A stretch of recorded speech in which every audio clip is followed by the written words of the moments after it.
All right, welcome everybody to this special edition ASCP podcast, Rxperience. I'm your host, Chad, alongside Tom Hansel.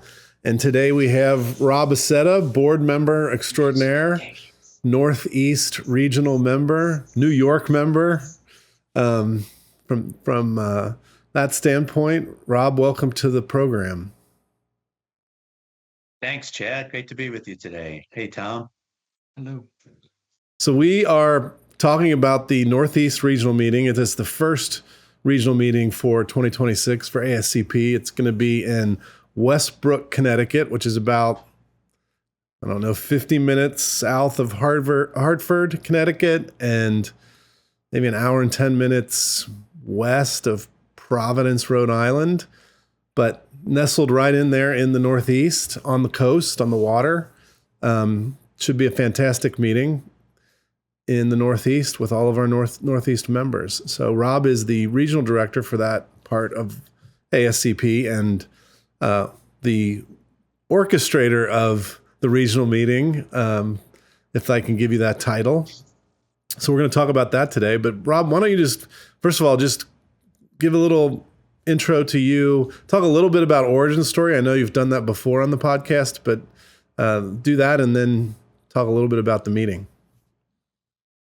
Sure. So my background is I'm a pharmacist for, let's say since Ronald Reagan was president. I'll put it there. And attended St. John's University in New York. My career has really been through my ASCP roots. This is and continues to be my professional home. As we like to say at ASCP, once you're in, you're in for good. And made a lot of connections, a lot of great colleagues through this organization, and it's helped me grow my career, but also to be a person who provides education and gives back to others. So I really do appreciate the association with ASCP. And as far as the meeting goes, we've really had some great success in the Northeast, especially with venues. Recently, we've had some of our meetings in Rhode Island, and we've become very familiar with locations near the shore, I want to say. They have been really great draws to get folks to attend, and this particular location we have coming up this weekend is no exception, so we're looking forward to that new venue. And I guess just a general information about the event. So it will be on April 10th and 11th. The meeting begins usually mid-afternoon, but we welcome everybody to come out early and often, as they say, and get rolling as far as your registration goes. And the meeting is going to be really for 2 days. We will have some sessions early on in the afternoon on Friday, and then we'll take it over and we'll have the full entire day on Saturday. So let me pause and take a breath and see what you'd like to add to that. Yeah. I'll just give you a little backstory on Rob. I don't know if I've talked about this on the podcast, but I think I was doing a presentation for a pharmaceutical company when I met you in New York. And I think that stimulated the tour of the Hebrew home, which is one of the homes that you consulted at, which for somebody that thought they were a big deal in consulting from the Midwest had never seen a nursing home with 800 beds before. That was definitely like overwhelming to even consider that maybe my whole book of consulting fit in that one building. And that was pretty impressive. But you built quite a practice in the New York area as a consultant. And I think the other thing I remember is that you and one of your physician friends were sort of on the forefront of using cannabis in the nursing home. You talked about that a number of years ago to membership. So Rob is one of the consultant pharmacists that we stand on the shoulders of when we're doing our work now around the country. So always very impressive. Yeah, thank you, Chad. And I do recall that first meeting, and I do recall the look of shock on your face. In fact, your face was as white as my lab coat when you handed me your business card. Yeah, I was like, wow. And I think didn't that Wow. home have like a New York Giants or a New York Yankees Hall of Fame in the first floor or something like that? They have both, actually. They have two different presentation areas, and they used one of them actually for their rehab program, which was really innovative. They had folks walking on a section of, I guess, the 10 to 20 yard line from one of the fields, from the Meadowlands at that time, and that was to help them, regain their footing on grass, let's say. But yeah, they're really innovative. My colleague Zach Pallas That's right, and Dr. Palace. he was really innovative as far as and having administrative backing when the program in New York State was new, relatively new, for the use of medical marijuana, and he really took the bull by the horns and ran with it. And we did a presentation for ASCAP. Actually, you were one of the first ones to talk about it, as you mentioned. So yeah, he's been an innovator all the years. One of my closest colleagues over the years as well.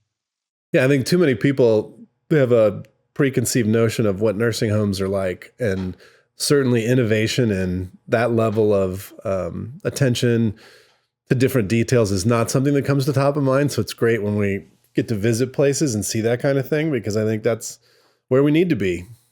I mean, these taking care of that generation should be paramount for us, and those are cool ways to do it. I'm sure those residents, knowing as many New Yorkers as I do, to get to walk on the 20-yard line of Meadowlands Field, even though it's in a rehab center, was pretty probably spectacular.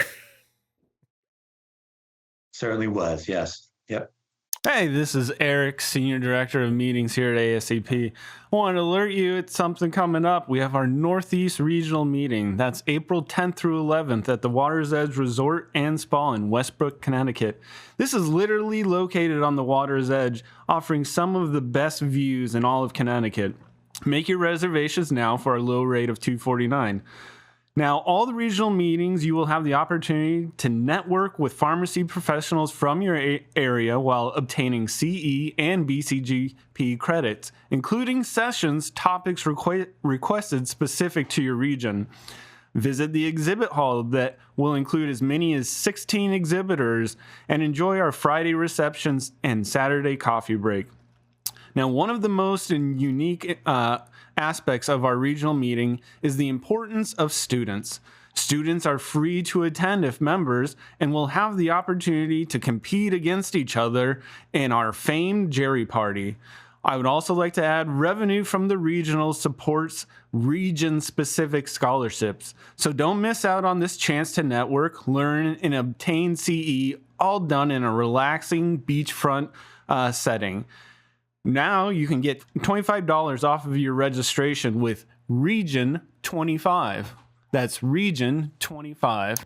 So, Rob, been doing this a long time as you have, and you've seen a lot of changes, especially in transitional care. And I know you've really specialized in that. And I would imagine, at a place like the Huber Home, or really in any of the buildings that you've had a chance to be a part of and to go in, that getting that transitional care was right, and or making sure it's right is the most important. But tell me how things have changed from the Reagan era all the way to now. We're talking about multiple different changes, but just holistically, just kind of give me an idea of how you've seen consulting evolve over that time, and then what you looking forward to see it continue to move towards, or needs to move towards, maybe.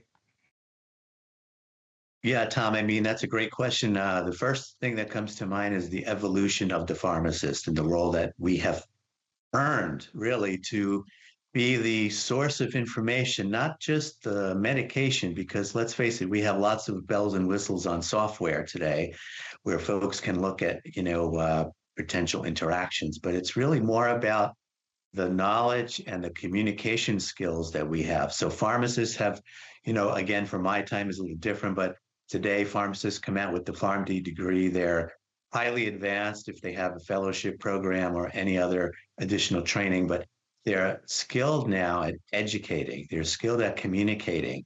And that's really the key. We have all of these new tools that are helpful, but it's getting the message forward and being the right person to communicate with the providers. And now the providers are actually looking to us and they have a comfort level with us. It's not only collaborative, but it's really seeking us out, give us the help, provide us with that information. And so that's really the 180-degree flip from my side.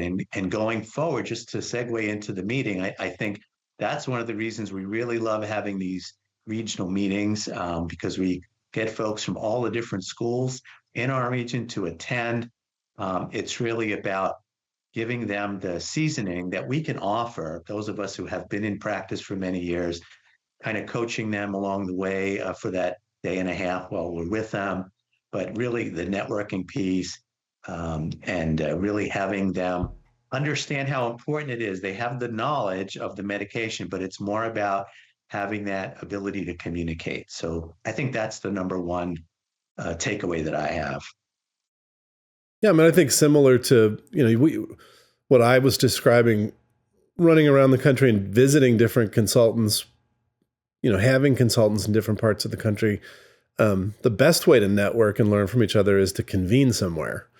And by convening at a regional meeting, at an annual meeting, you get the opportunity to meet with people all across your space doing similar things to what you're doing, but you get to hear what wins they have and what challenges they have, and you can help each other and learn from each other. And that ultimately is what makes ASCP work. It's the networking component around practice advancement and innovation that people thirst for when they get together at these meetings. So I know you've constructed a meeting that aims to address that, both in networking opportunity, but in the education that we're delivering. We've had quite a bit of success in creating the event by two methods, really. We do significant outreach early on. And since we're the first one every year, Yeah. we get the ball rolling right after the annual meeting, and we kind of rely on, I would say, the grassroots effort to get folks who are located in each of the states in our region involved. And we put out the call to our state delegates who may be interested in presenting, but really it's about tapping folks who have an expertise or an interest or something that we can really offer to the membership at one of these meetings. And I think that's the key. It's really getting everybody involved with not too much heavy-handedness. It's just about, let's collaborate. Let's see how we could do this. And then we kind of work our way through the process. We do hear feedback from the folks about what topics they would like to have. And for instance, in the Northeast, one of the topics that's always a winner is something to do with medication errors, because several of the states require that for your relicensure registration. So we do have that coming up. One of the sessions was produced with material by one of our delegates in the Northeast in New York. And then additional to that, we have other topics that are relevant in the age-friendly effort that we have embraced at ASCP. So it's about age-friendly movement. It's about relying on us to kind of get that and navigate that age-friendly pharmacy now approach to folks who may be attending. So we have all of these different avenues that are open. And again, I would just compliment at this point Chad and the team, because he's really been terrific in bringing for us these opportunities to grow what the pharmacist does and how the pharmacist can deliver these services. Certainly, the education components are designed for that.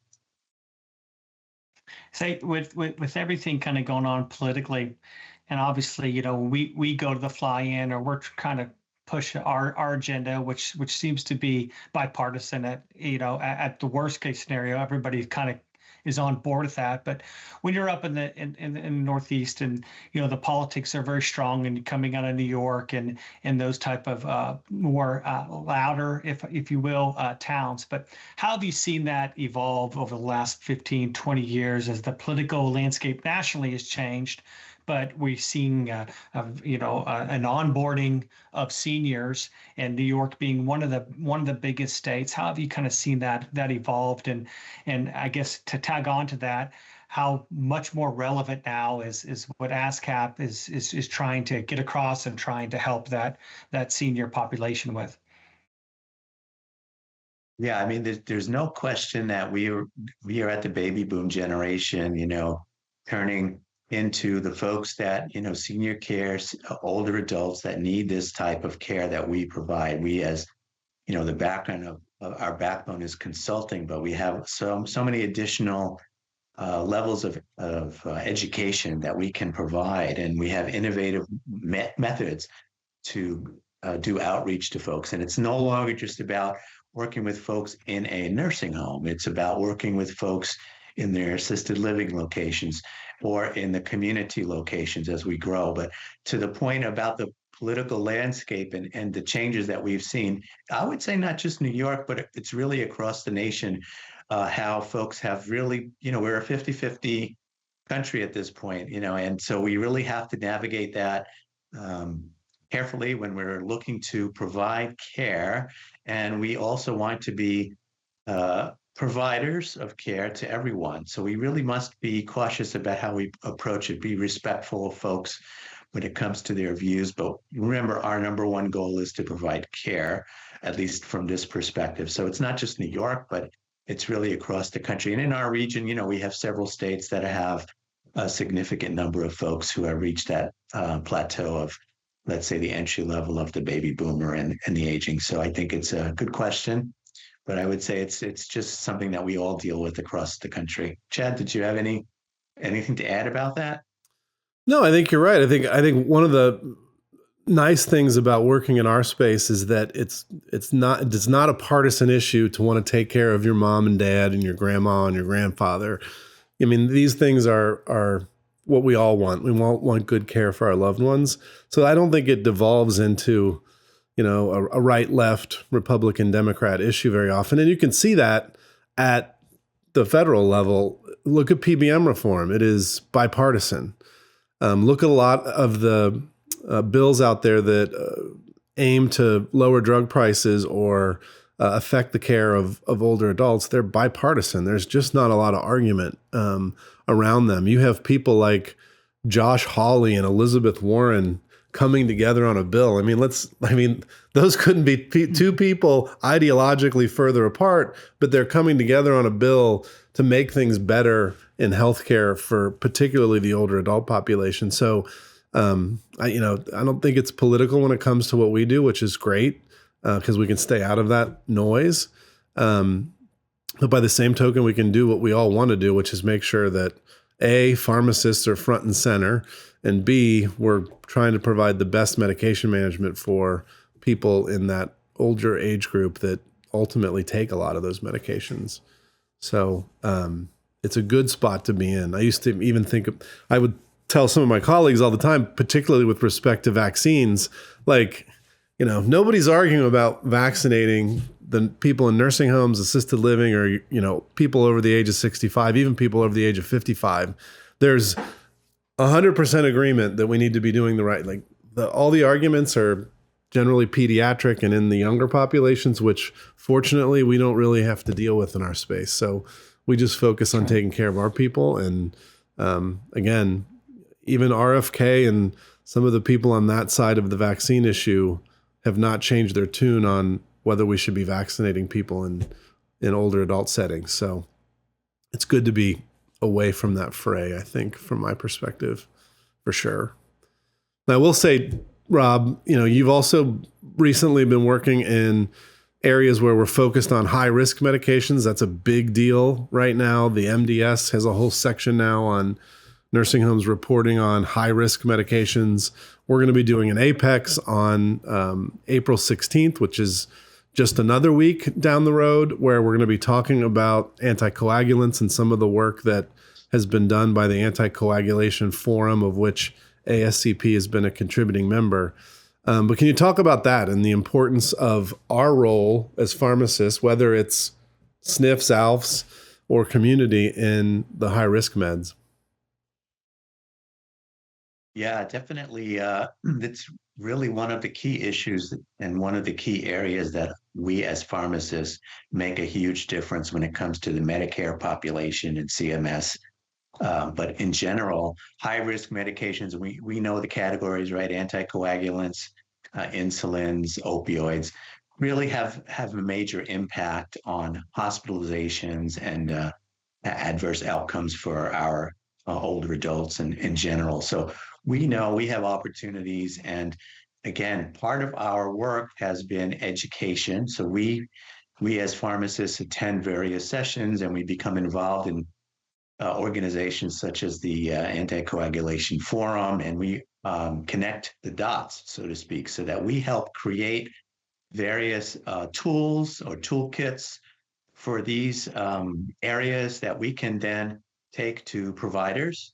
And really, what we hope to achieve with those, especially with respect to the APEX that's coming up, is to provide a resource, a toolkit, and to educate the pharmacist community about how this is really a critical role that you have. You have these resources at your fingertips now, and you can be the one that leads the way when it comes to the education of a provider who may or may not be that familiar with the risks, or the nursing staff if it's a facility, or in general in your private practice if you're doing concierge service or you're doing some other work in the community. Like, this is really, really a key factor for us.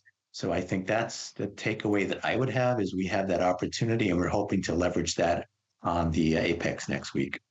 Yeah, I think high risk meds have high risk outcomes, and some of the best ways to demonstrate what pharmacists can do is in those spaces, because they do have the propensity to go sideways quickly and dramatically. I actually went down a wormhole and went on, and anybody can do this. You can go on cms.gov and nursinghomecompare.gov, and you can see all of the survey reports for every nursing facility in the country. And you can also see some of the FTAG data.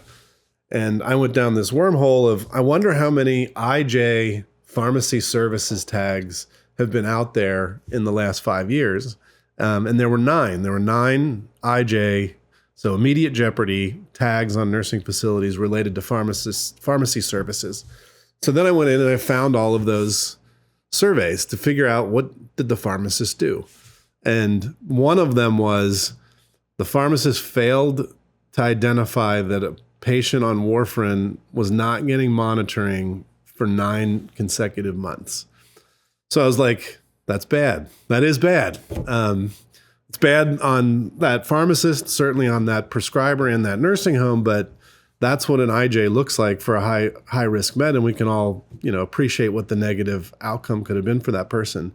But I only bring that up because it's still out there. These high risk meds are out there, and it is our role as pharmacists to make sure we're holding the medical team accountable to taking care of residents that are on those high risk meds. Now, there were also, in those IJs that were named under pharmacy services, there were some that were, the physician failed to respond appropriately or responded inappropriately to pharmacist recommendations. So it wasn't really the pharmacist's fault. It was more the prescriber's fault or the medical director's fault. But still, the point being, our role is important. We should be doing it well and communicating well. And high risk meds are at the cornerstone of a lot of the things we do, particularly in nursing homes. So I think that'll be a good Apex. We're going to do it hopefully in conjunction with PalcMed, so that we get the same information out to both memberships, so that there's some common understanding. And we appreciate Rob for being the moderator for that particular Apex. So appreciate that. All right.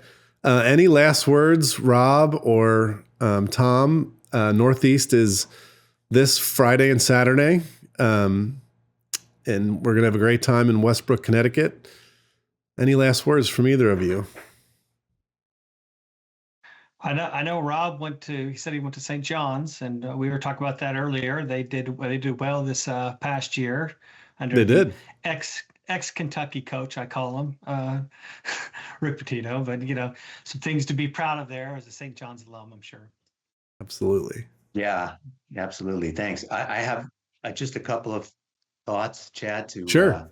with my last piece. Really, it's about 3 hallmarks of the work that we've done over the last 6 years, really. in the Northeast, particularly with the regional meeting. And one, of course, is networking, and that's how important it is for us to keep our students engaged and introduce them to these various opportunities that we offer. Second is education, and it's providing these topics that are interesting and innovative in many ways to the attendees. Finally, for me, it's about service. I always love to tell folks that I'm a board member of ASCP and I serve as a board member. And it's about giving back, because we've really had a great opportunity in our career, and really to help the next generation is what it's all about. So those are my 3 hallmarks for the meeting coming up. Awesome. Thanks, Rob, and thank you for serving as a board member of ASCP and serving as a mentor and a leader as well. Sure. All right, everybody. We will see you on the next edition of Rxperience if we don't see you in Westbrook, Connecticut in a couple days. Thanks, everybody.